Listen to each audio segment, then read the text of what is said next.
To status after 5 years 5 years తర్వాత ఈ village 1 and village 2లో సిచ్యువేషన్స్ ఎలా ఉన్నాయి. సో విలేజ్ 1లో percentage of area under irrigation 14% తగ్గిపోయింది.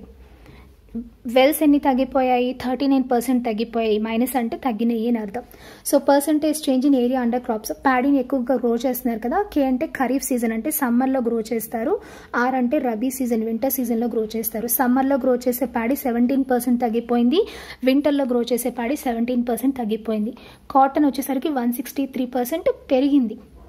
జింజలి అంటే నువ్వులు 86% ఎక్కువగా పండుతున్నాయి. మిగతా క్రాప్స్ వచ్చేసరికి సమ్మర్ సీజన్లో 11% ఎక్కువగా గ్రో అవుతున్నాయి. వింటర్ సీజన్లో -17 అంటే 17% తక్కువగా గ్రో అవుతున్నాయి. సో అలాగే విలేజ్ 2ను కూడా మీరు అబ్జర్వ్ చేయండి. Next, if the number of wells is 155 now, what was it 5 years back? ఇప్పుడు మనకి 155 బావులు ఉన్నాయని చెప్పుకున్నాం కదా మనం విలేజ్ 1లో. 5 years బ్యాక్ ఎన్ని వెల్స్ ఉన్నాయి అని అడుగుతున్నాడు. సో 39% తగ్గిందని చెప్పుకున్నాం 5 yearsలో కంపేర్ చేసుకుంటే. 39% అంటే 60.45 అంటే 60 బావులు తగ్గిపోయినాయి. సో ఈ 155కి ఈ 16 యాడ్ చేయాలి. యాడ్ చేస్తే ఎంత వస్తుంది మనకి? 215 అంటే 5 years క్రితం 215 వెల్స్ ఉండేవి మనకి. సో అలాగే విలేజ్ 2ను కూడా చూసుకోవాలి. What do you think decline in number of wells represents? So ఇలా బావులు తగ్గిపోయాయి అంటే ఏంటి అర్థం? ఎందుకు తగ్గినాయి అంటే మోర్ యూజెస్ ఆఫ్ గ్రౌండ్ వాటర్ని ఎక్కువగా యూజ్ చేసేసినందువల్ల తగ్గిపోతున్నాయి. డిక్రీజ్ ఇన్ రెయిన్ఫాల్, వర్షాలు తగ్గిపోవడం వల్ల, and decrease in ground water level. Okay, how would crops be affected due to decline in number of wells? ఇలా బావులు తగ్గిపోతే క్రాప్స్ ఏమవుతాయి అని అడిగాడు. ఈల్డ్ డిక్రీజెస్, వాటి నుంచి వచ్చే ఫుడ్ గ్రెయిన్స్ అనేవి తగ్గిపోతాయి. కంపేర్ 1 and 2 టేబుల్స్ని కనుక మనం కంపేర్ చేస్తే ఏరియా అండర్ ఇరిగేషన్ అనేది ఏమైంది అని అడుగుతున్నాడు. ఏమైంది? డిక్రీజ్ అయిపోయింది. Village do you think is more affected? A village ఎక్కువగా ఎఫెక్ట్ అయింది? విలేజ్ 2 ఎఫెక్ట్ అయింది ఎక్కువగా మనకి. విలేజ్ 2లో ఎక్కువ మైనస్లు ఉన్నాయి. Okay, what is the change in types of crops grown in the విలేజెస్లో క్రాప్స్ గ్రో చేస్తున్నారు కదా, దానిలో మీరు ఏం చేంజ్ అబ్జర్వ్ చేశారు? ఏం చేంజ్ చేయాలి అంటే along with paddy they are cultivating drought resistant crops. So మనం టేబుల్లో చూసాం, ప్యాడీ ఒకటే కాకుండా ప్యాడీతో పాటు వాటర్ తక్కువ తీసి గ్రో అయ్యే ప్లాంట్స్ని కూడా క్రాప్స్ని కూడా వాళ్ళు చేస్తున్నారు. అందుకనే వాళ్ళకి ఈల్డ్ అనేది బాగుంది. Okay, next, most of the open dug wells were converted into bore wells. So ఈ 2 విలేజెస్లోనూ ఓపెన్ వెల్స్ ఉంటాయి కదా, బావులు ఉంటాయి కదా. సో వాటిని ఏం చేశారంట, కొంతవరకు బోర్ వెల్స్గా కన్వర్ట్ చేసేసారు. ఓకే, బోర్వెల్స్గా కన్వర్ట్ చేశారు. సో ఇలా కన్వర్ట్ చేయడం వల్ల ఏమవుతుంది? ఎక్కువ వాటర్ని బయటికి మోటార్స్ పెట్టి తీయడం వల్ల గ్రౌండ్ వాటర్ లెవెల్ అనేది బాగా తగ్గిపోతుంది. సో సర్ఫేస్ ఎవాపరేషన్ అనేది కూడా తగ్గుతుంది. వాటర్ బావిలో పైనే ఉన్నాయనుకోండి, ఎండకి ఏమవుతాయి? సర్ఫేస్ ఎవాపరేషన్ అయిపోతాయి, ఆవిరైపోతాయి. సో కింద ఎక్కడో ఉన్నాయి కదా, సో దానివల్ల ఏమవుతుంది? మనకి సర్ఫేస్ ఎవాపరేషన్ అనేది కూడా తగ్గింది. సో లాస్ట్ 5 yearsలో కనుక అబ్జర్వ్ చేస్తే మనకి 85% ఆఫ్ వెల్స్ అనేవి ఏమైనాయి? విలేజ్ 2లో ఓపెన్గా ఉన్న వెల్స్ కాస్త డ్రై అప్ అయిపోయినాయి, ఎండిపోయినాయి. విలేజ్ 2లో 85% ఆఫ్ బావులు ఎండిపోయినాయి. అండ్ విలేజ్ 1లో 45% ఆఫ్ బావులు ఎండిపోయినాయి. If 45% of wells have been dried up and 39% decline in the number of wells, what percentage of wells do you think will be converted into bore wells? So ఇందాక మనం చూసాం 45% dry అయిపోయినాయి అని చూసాము.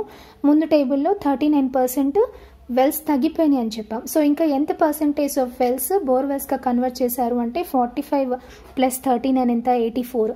So 100లోంచి 84 తీస్తే 16 అంటే మిగిలిన 16% ఆఫ్ బావుల్ని బోర్ వెల్స్గా కన్వర్ట్ చేశారు. 16% అంటే 25 వెల్స్, 25 బావులు.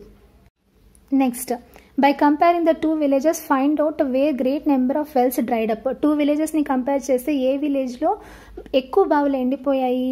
విలేజ్ 2లో 85% ఎండిపోయినాయి. What methods would have saved the wells in other village? మరి విలేజ్ 1లో ఎందుకు ఎక్కువ నెంబర్ ఆఫ్ బావులు డ్రై అవ్వలేదు? వాళ్ళు ఏం మెథడ్స్ని ఫాలో అయ్యారంటే దే హ్యావ్ పర్కులేషన్ ట్యాంక్స్. వాళ్ళకి పర్కులేషన్ ట్యాంక్స్ ఉన్నాయి, అందుకే బావులు ఎండిపోలేదు. And by conversion of open wells into bore wells, వాళ్ళు ఓపెన్ వెల్స్ని బోర్ వెల్స్గా కన్వర్ట్ చేయడం వల్ల కూడా ఎక్కువ బావులు ఎండిపోకుండా వాళ్ళకి సేవ్ అయినాయి అనమాట.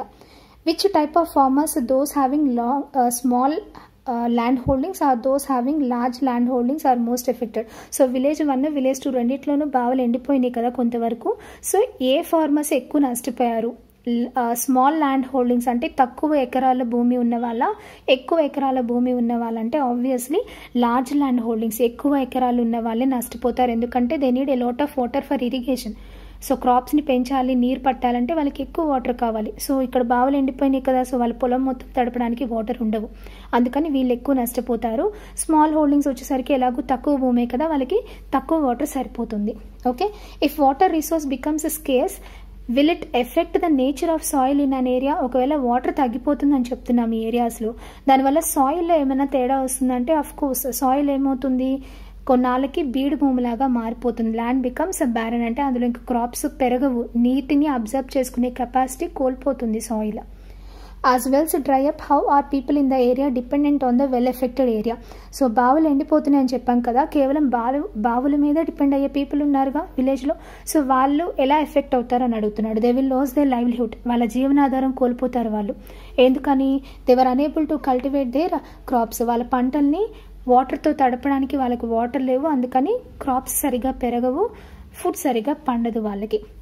Why do you think water becomes scarce mainly in village 2? Village 2లోనే ఎందుకు వాటర్ స్కేర్స్ అయిపోయింది, తగ్గిపోయింది అంటే because of their lack of awareness. Village 1 వాళ్ళు చక్కగా పర్కులేషన్ ట్యాంక్స్ అలాంటివి కట్టుకుని వాటర్ని ఇంక్రీజ్ చేసుకుంటున్నారు, బట్ వీళ్ళు వచ్చేసరికి they don't have any awareness, వాళ్ళకి ఎలాంటి అవగాహన లేదు, they are not following any methods, అందుకని వీళ్ళకి ఏమవుతుంది, గ్రౌండ్ వాటర్ లెవెల్ తగ్గిపోయి నష్టం ఎక్కువ వస్తుందన్నమాట.